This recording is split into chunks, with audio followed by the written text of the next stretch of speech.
Class 8 এর তড়িতের রাসায়নিক প্রভাব চ্যাপ্টার আজকে আমরা পড়বো। তাহলে দেখো বলছি এটাতে কি হয়। তাহলে প্রথমে আমাদের বেসিক জিনিস যে তড়িৎ মানে কি সেগুলো জানতে হবে।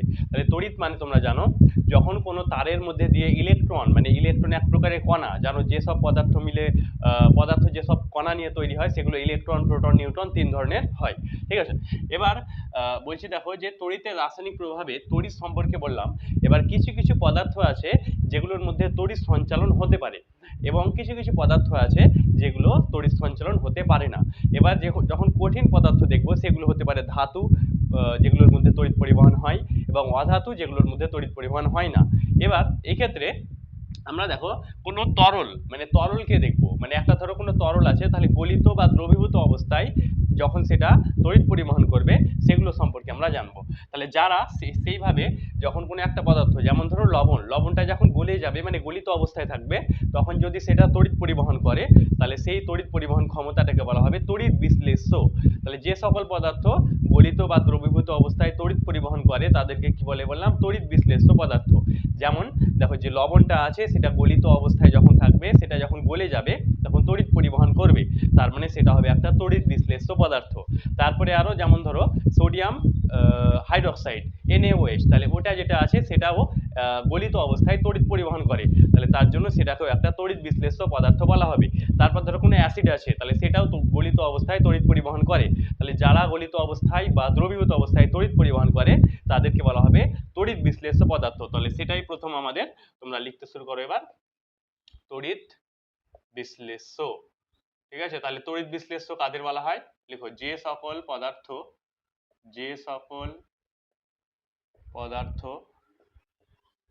গলিত বা দ্রবীভূত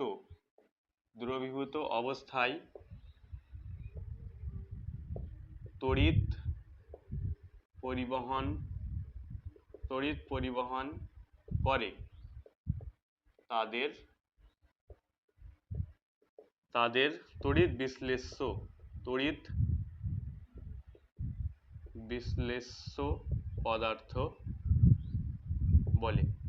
তাদের তড়িৎ বিশ্লেষ্য পদার্থ বলে। যেমন আমি 3টে উদাহরণ দিচ্ছি। হ্যাঁ, একটা ধরো আমি লবণ বলছি, একটা লবণ যেটা তড়িৎ বিশ্লেষ্য সেটা হবে NaCl। তারপরে আমি একটা ক্ষারক বলছি, ক্ষারক মানে কি, যেটা OH থাকে, আমি ক্লাস 7-এ বলেছিলাম। আর আরেকটা আছে অ্যাসিড যেটার মধ্যে কি থাকে, H+ থাকে, যেমন H2SO4। তাহলে আমি 3টে উদাহরণ দিলাম, এগুলো 3টে উদাহরণ, এগুলো তড়িৎ বিশ্লেষ্য পদার্থ, মানে এগুলো গলিত বা দ্রবীভূত অবস্থায় তড়িৎ পরিবহন করতে পারে। ঠিক আছে, তাহলে তোমরা দেখো তড়িৎ বিশ্লেষ্য পদার্থ, যে সকল পদার্থ বললাম গলিত বা দ্রবীভূত অবস্থায় তড়িৎ পরিবহন করবে তারা হবে তড়িৎ বিশ্লেষ্য পদার্থ। নেক্সট, এবার তড়িৎ বিশ্লেষ্য পদার্থের পরে আমরা জানবো যে বললাম তড়িৎ পরিবহন করে, তো সেটা কিভাবে তড়িৎ পরিবহনটা হয় সেটা এবার আমরা জানবো। ঠিক আছে, মানে যখন বললাম তড়িৎ পরিবহন হবে তাহলে সেটা কিভাবে হয় সেটা বলছি আমরা, তোমরা সবাই দেখো। তাহলে এটা ধরো একটা মানে কোনো আছে কোনো পাত্র বা কিছু, এবার এটার মধ্যে ধরো আমরা এইভাবে কোনো কিছু দিয়ে দিলাম, ধরো আয়ন দিলাম Na+ এবং Cl-, মানে এগুলো লবণ, ধরো এটার মধ্যে আমরা লবণটাকে দিয়ে দিলাম। তাহলে এবার লবণের মধ্যে দুটো আয়ন থাকে, একটা হবে সোডিয়াম Na+ এবং একটা ক্লোরিন মাইনাস। ঠিক আছে, এবার এই যে ক্যাটায়ন এবং অ্যানায়ন গুলো আছে সেগুলোর কারণে যখন ধরো এখানে আমরা একটা কোনো কারেন্টের তার দিয়ে দিলাম, মানে এখানে বিদ্যুৎ দেওয়া হলো, তাহলে সেটার কারণে এই যে আয়নগুলো আছে, মানে এখানে আমরা কারেন্ট মানে কি, কারেন্ট মানে ইলেকট্রন, এবার যে ইলেকট্রনগুলো আছে সেই আয়নের মাধ্যমে চলাচল করতে পারবে। কি বললাম, ইলেকট্রনগুলো আয়নের মাধ্যমে চলাচল করতে পারবে, তার প্রভাবে সেখানে তড়িৎ পরিবহন ঘটতে পারে। তাহলে যে সকল পদার্থের মধ্যে এভাবে তড়িৎ পরিবহন ঘটতে পারে সেটাকে তো কি বলা হয়, সেটাকে বলা হয় তড়িৎ বিশ্লেষ্য পদার্থ। তাহলে বোঝা গেল তড়িৎ বিশ্লেষ্য পদার্থে কিভাবে তড়িৎ পরিবহন ঘটে। দেখো ধাতুর ক্ষেত্রে এমনটা হয় না, ধাতুর ক্ষেত্রে জানো যে মুক্ত ইলেকট্রন থাকে, মানে ধাতুর উপরে ইলেকট্রনগুলো ফ্রিলি অবস্থায় থাকে, দিয়ে তড়িৎ পরিবহন হয়। কিন্তু এটার ক্ষেত্রে দেখো যে আয়নগুলো আছে সেই আয়নগুলোই তড়িৎ পরিবহন করে, দিয়ে তড়িৎ পরিবহনের প্রভাবে সেটা তড়িৎ সঞ্চালন করতে পারে। ঠিক আছে, তাহলে আয়নের মাধ্যমে পদার্থতে তড়িৎ পরিবহন হয়, সেগুলোকে বলা হয় তড়িৎ বিশ্লেষ্য পদার্থ। এইভাবে তড়িৎ পরিবহনটা হয়। এবার জানবো আমরা দেখো যে যেগুলোর মধ্যে তড়িৎ পরিবহন হবে না, তাহলে ধাতুর ক্ষেত্রে সেগুলোকে বলা হয় অন্তরক পদার্থ।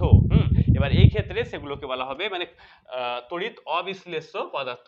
তাহলে যেগুলোর মধ্যে কি হবে দেখো, গলিত বা দ্রবীভূত অবস্থায় তড়িৎ পরিবহন হবে না সেটাকে বলা হবে তড়িৎ অবিশ্লেষ্য পদার্থ। ঠিক আছে, তড়িৎ অবিশ্লেষ্য পদার্থটা আগের মতো সেম আমি আর বলছি না, তোমরা লিখে নাও, আমি আর লিখছি না, লিখে নাও। দেখো সেটা হবে যে সকল পদার্থ গলিত বা দ্রবীভূত অবস্থায় তড়িৎ সঞ্চালন করে না তাকে বলা হয় তড়িৎ অবিশ্লেষ্য পদার্থ।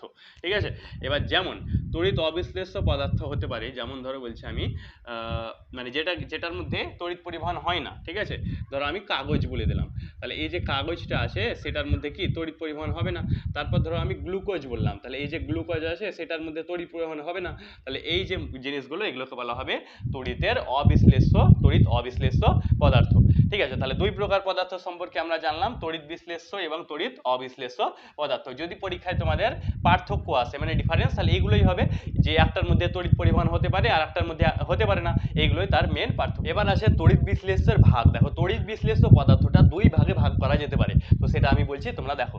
তাহলে প্রথমে যেটা হবে সেই ভাগটা তাকে বলা হবে তীব্র তড়িৎ বিশ্লেষ্য। ঠিক আছে, একটাকে বলা হবে তীব্র তড়িৎ বিশ্লেষ্য, আর নেক্সট আরেকটা যেটা ভাগ হবে সেটাকে বলা হবে মৃদু তড়িৎ বিশ্লেষ্য।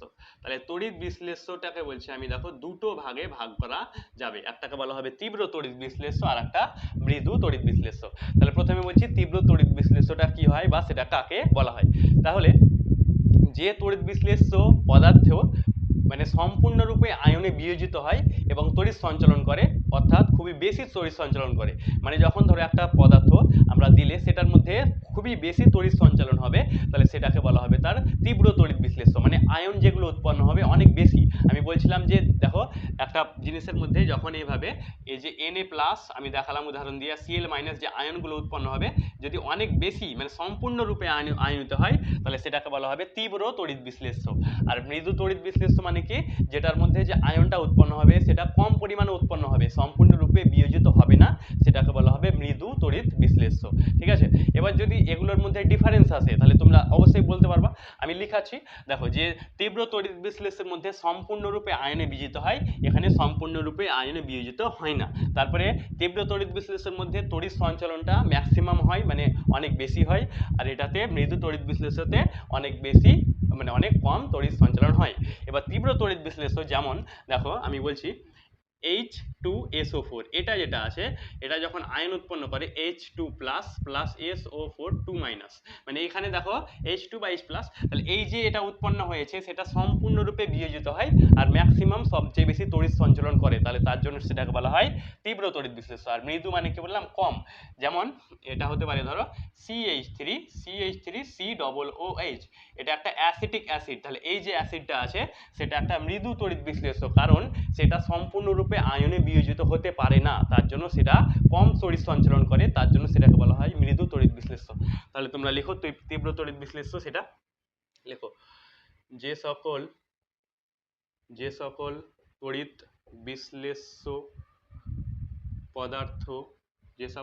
বিশ্লেষ্য পদার্থ সম্পূর্ণরূপে আয়নে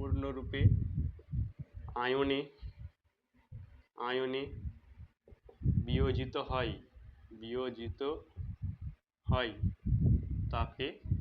তাকে তীব্র তড়িৎ বিশ্লেষ্য পদার্থ বলে। ঠিক আছে, তাহলে তীব্র তড়িৎ বিশ্লেষ্য মানে কি বললাম, যে সকল তড়িৎ বিশ্লেষ্য সম্পূর্ণরূপে আয়নে বিয়োজিত হয় তাদেরকে বলা হয় তীব্র তড়িৎ বিশ্লেষ্য। যেমন আমি বলছি দেখো এই যে এটা H2SO4, সেটা একটা উদাহরণ, তাহলে এটা তোমরা লিখো। এবার মৃদু তড়িৎ বিশ্লেষ্যটা সেম হবে, আমি সেটা লিখছি না, তোমাদের বলে দিচ্ছি, তোমরা লিখে নাও। মৃদু তড়িৎ বিশ্লেষ্যের জায়গায় হবে যে সকল তড়িৎ বিশ্লেষ্য পদার্থ আংশিক রূপে আয়নে বিয়োজিত হয় তাকে মৃদু তড়িৎ বিশ্লেষ্য বলে। আংশিক রূপে মানে কি, সেটা সম্পূর্ণরূপে বিয়োজিত হয় না, অর্থাৎ সেগুলো কম তড়িৎ পরিবহন করে, তাহলে সেটাকে বলা হবে কি মৃদু তড়িৎ বিশ্লেষ্য। দিয়ে যেমন তোমরা এটা না লিখে এটা লিখো CH3COOH, এটাকে বলা হয় কি অ্যাসিটিক অ্যাসিড। আমরা বললাম যে তড়িৎ পরিবহন কিভাবে ঘটে, তো সেই যে প্রক্রিয়া আছে সেটার কারণে আর একটা নতুন কিছু হয়, সেটাকে বলা হয় তড়িৎ বিশ্লেষণ। তাহলে এবার সেই তড়িৎ বিশ্লেষণ জিনিসটা আমরা জানবো। ঠিক আছে, তড়িৎ বিশ্লেষণ সেটা কি হয় বলছি এবার আমরা। দেখো এবার এখান থেকেই মেন আমাদের চ্যাপ্টারের সব জিনিসগুলো শুরু হয়ে যাবে। ঠিক আছে, তাহলে তড়িৎ বিশ্লেষণ। আচ্ছা, যারা ভিডিওটি লাইক করোনি অবশ্যই লাইক করে দাও এবং আমাদের চ্যানেলটি সাবস্ক্রাইব করে দাও। আমরা প্রত্যেকটা পড়াচ্ছি, তো তোমরা আমাদের সব ভিডিওগুলো দেখতে থাকো। ডিসক্রিপশনে একটা লিঙ্ক আছে, সেখানে তোমরা প্রত্যেকটা ভিডিও পেয়ে যাবা, সেখানটা তোমরা সেই প্লেলিস্টটা সেভ করে নাও। ঠিক আছে, এবার দেখো তড়িৎ বিশ্লেষণ সেটা কি হয় বলছি। একটা ধরো এভাবে কোনো পাত্র আছে, এবার সেটার মধ্যে ধরো কোনো আমরা এটার মধ্যে একটা কোনো তড়িৎ বিশ্লেষ্য পদার্থ দিয়ে দিলাম। আচ্ছা, তড়িৎ বিশ্লেষ্য মানে কি, যেটার মধ্যে বললাম তড়িৎ পরিমাণ হবে। তাহলে এবার যখন সেটা দেওয়া হবে, তাহলে এখানে দেখো কি হতে পারে, এখানে দুটো এভাবে আমরা ব্যাটারির সঙ্গে দুটোকে প্রান্তকে যুক্ত করব, তাদেরকে বলা হবে দেখো তড়িৎদ্বার। কেন বলা হবে কি হবে বলছি আমি এগুলো।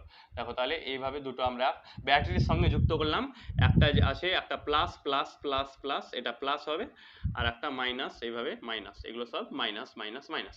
এবার যে প্লাস প্লাস আছে সেটাকে বলা হবে অ্যানোড, প্লাসগুলোকে যে বলা হবে অ্যানোড, আর যে মাইনাস আছে মাইনাসটাকে বলা হবে ক্যাথোড। ঠিক আছে, তাহলে এই যে অ্যানোড আর ক্যাথোড সেগুলো আমরা বলছি কি হয়। এবার দেখো এখানে এইগুলো যুক্ত করে একটা এমন জিনিস তৈরি করা হবে যেখানে মানে রাসায়নিক বিক্রিয়ার মতো এক ধরনের পদার্থ আমরা দিব, দিয়ে আবার সেখান থেকে নতুন কিছু পাওয়া যাবে। যেমন ধরো লবণ আসে, সেই লবণটা থেকে আমরা সোডিয়াম এবং ক্লোরিন পেতে পারি। তাহলে এক ধরনের পদার্থ থেকে সম্পূর্ণ আলাদা নতুন ধরনের পদার্থ তৈরি করতে পারি। যেমন ধরো একটা কঠিন আছে, তাহলে সেই কঠিন থেকে একটা গ্যাস উৎপন্ন করতে পারি রাসায়নিক বিক্রিয়ার মতো। তাহলে ওই প্রক্রিয়াটাকে বলা হবে তড়িৎ বিশ্লেষণ। আমি ডিটেলসে বলবো, এখন লিখিও না। ঠিক আছে, ঠিক আছে। এবার দেখো এখানে যে ক্যাথোড অ্যানোড বললাম সেগুলোকে বলা হয় তড়িৎদ্বার। ঠিক আছে, কি বলা হয় সেগুলোকে, তড়িৎদ্বার। তাহলে তড়িৎদ্বার মানে কি হয় দেখো, এখানে যে তড়িৎ বিশ্লেষণ প্রক্রিয়া করা হবে, তাহলে তার মানে সেটার কারণে যে মানে ব্যাটারির সঙ্গে যে তড়িৎ কোষ আছে তার সঙ্গে যে সকল পদার্থ যুক্ত করা হয় তাকে তড়িৎদ্বার বলা হয়। ঠিক আছে, এবার তড়িৎদ্বারটা কয় প্রকারের হয়, তড়িৎদ্বারটা স্যার দুই প্রকারের হয়। একটা হয়ে গেল দেখো ক্যাথোড তড়িৎদ্বার, একটাকে বলা হয় ক্যাথোড তড়িৎদ্বার, আর একটা অ্যানোড তড়িৎদ্বার।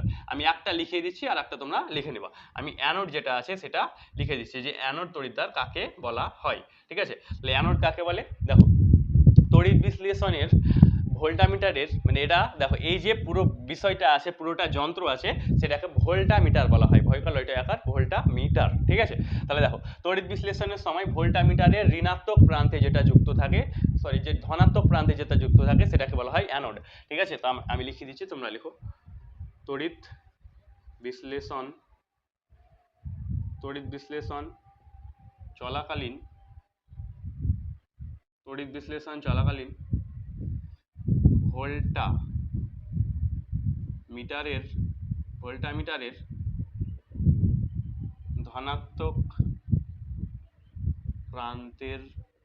ধনাত্মক প্রান্তের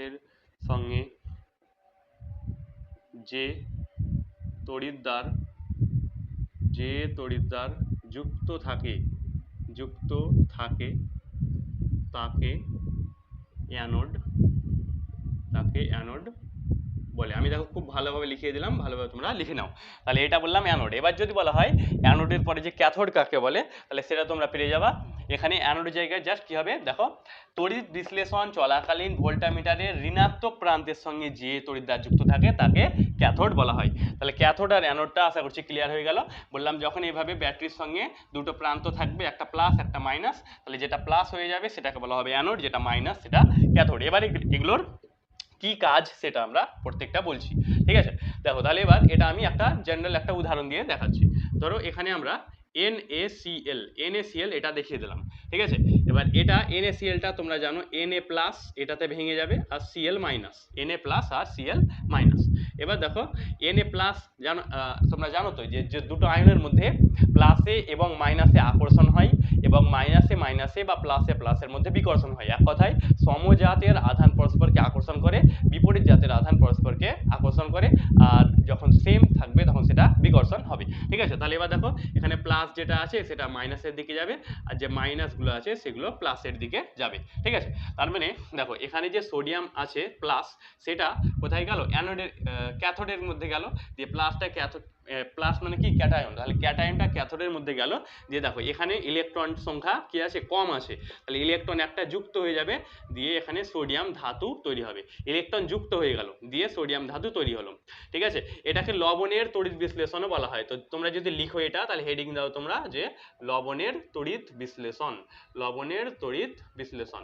তারপর আমি একটু পরে আবার লিখিয়ে দিচ্ছি যে তড়িৎ বিশ্লেষণ কাকে বলা হয় সেটা। ঠিক আছে, এবার যে লবণের তড়িৎ বিশ্লেষণের কারণে এখানে সোডিয়াম ধাতু তৈরি হলো, আবার যখন আমরা ক্লোরিন দেখবো সেখানে একটা ইলেকট্রন কমে যাবে, দিয়ে সেখানে ক্লোরিন, দেখো এখানে গ্যাস উৎপন্ন হবে, এই ক্লোরিন আর এখানে সোডিয়াম। তাহলে এইভাবে যখন দুটো জিনিস, দেখো এখানে কি ছিল, আমাদের লবণ দেওয়া ছিল, যেখানে আমরা কি পেলাম, একটা সোডিয়াম পেলাম আর একটা ক্লোরিন পেলাম। তাহলে যখন এভাবে সোডিয়াম এবং ক্লোরিন আমরা আলাদা আলাদাভাবে পাবো, তাহলে এই যে সম্পূর্ণ প্রক্রিয়া সেটাকে বলা হবে তড়িৎ বিশ্লেষণ প্রক্রিয়া।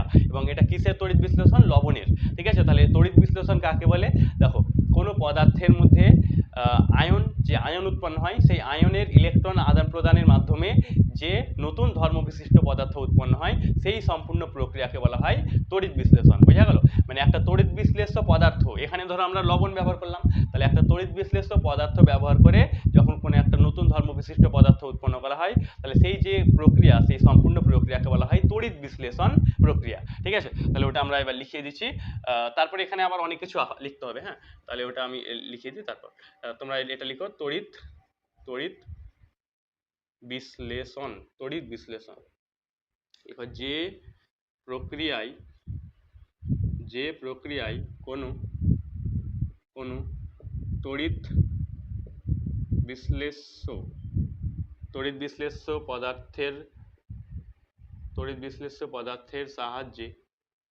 বিশ্লেষ্য পদার্থের সাহায্যে নতুন পদার্থ উৎপন্ন করা হয় তাকে তড়িৎ বিশ্লেষণ বলে। তাহলে এটা হয়ে গেল, দেখো তড়িৎ বিশ্লেষণ। এবার তড়িৎ বিশ্লেষণ কাকে বলে সেটা তো হয়ে গেল। এবার আমরা দেখো লবণের তড়িৎ বিশ্লেষণটা, আরো অনেক কিছু এখানে আমাদের জানতে হবে, তাহলে সেটা আমি পরপর বলছি। ঠিক আছে, এবার লবণের তড়িৎ বিশ্লেষণে একটাকে বলা হয় ক্যাথোড, একটাকে অ্যানোড, সেগুলো আমি বলছি।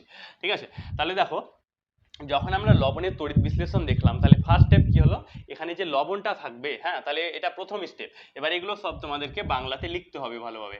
এখানে প্রথমে লিখতে হবে যে লবণ NaCl যেটা আছে সেটা ভেঙে Na প্লাস ক্যাটায়ন, দেখো এটা কি উৎপন্ন করলো, Na প্লাস ক্যাটায়ন এবং Cl মাইনাস অ্যানায়ন উৎপন্ন করে, এটা প্রথমে। তারপর দেখো Na প্লাস একটি ইলেকট্রন গ্রহণ করে সোডিয়াম ধাতু উৎপন্ন করে, এবং Cl মাইনাস একটি ইলেকট্রন বর্জন করে ক্লোরিন গ্যাস উৎপন্ন করে। তাহলে এই যে সম্পূর্ণ প্রক্রিয়া হলো, সেটাকে বলা হবে কি, লবণের তড়িৎ বিশ্লেষণ। এবার এখানে যে ক্যাথোড বিক্রিয়া এবং অ্যানোড বিক্রিয়া, এটা আবার আমি ডবল করে দেখাচ্ছি। দেখো ক্যাথোড বিক্রিয়া মানে কি, দেখো যখন কোনো একটা জিনিসের মধ্যে ইলেকট্রন যুক্ত হয়, আমরা জানি অক্সিজেন বর্জন ঘটলে কি হয়, বিজারণ। আমি জারণ বিজারণ চ্যাপ্টারে বলেছিলাম, অক্সিজেন বর্জন মানে বিজারণ আর ইলেকট্রন বর্জন মানে জারণ। তার মানে ইলেকট্রন যেখানে বর্জন ঘটছিল, দেখো এই যেটা আছে, তাহলে সেটা হবে কি, ইলেকট্রন যখন বর্জন ঘটবে সেটাকে বলা হবে জারণ বিক্রিয়া, তাহলে এটা জারণ। এবার এই যেটা আছে, দেখো এটা আমি বলছি যেটা কোথায় ঘটছিল, দেখো এই যে Cl মাইনাসটা কোথায় গিয়েছিল, Cl মাইনাসটা গিয়েছিল অ্যানোডের মাধ্যমে। কোথায় গিয়েছিল, অ্যানোড। তার মানে অ্যানোডে কি ঘটে, জারণ, কারণ এখানে ইলেকট্রন মাইনাস হয়েছে, ইলেকট্রন বর্জন মানে কি হয়, জারণ। এবার যে ইলেকট্রন বর্জন মানে জারণটা হলো, তাহলে জারণটা কোথায় হয়েছে, অ্যানোড। তাহলে এবার ক্যাথোড বিক্রিয়াতে কোনটা গেল, দেখো এটা, তাহলে এটা হবে ক্যাথোড, কারণ ইলেকট্রন যেখানে যুক্ত হয় সেটাকে কি বলা হয়, ইলেকট্রন যুক্ত হলে সেটাকে বলা হয়, দেখো বিজারণ। তাহলে এটা বিজারণ। এবার যে বিজারণটা, দেখো বিজারণ যেটা হলো, Na প্লাসটা কোথায় গেল, ক্যাথোডের মাধ্যমে, তাহলে ক্যাথোডে কোথায় যায়, বিজারণটা হয়।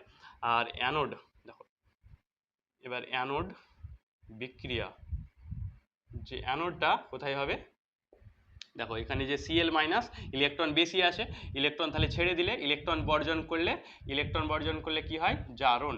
তাহলে দেখো এই যে জারণটা হলো কিসের মধ্যে ঘটলো, অ্যানোডের মধ্যে জারণটা ঘটলো। তার মানে এগুলো লবণের তড়িৎ বিশ্লেষণে মেন পয়েন্টগুলো লিখো।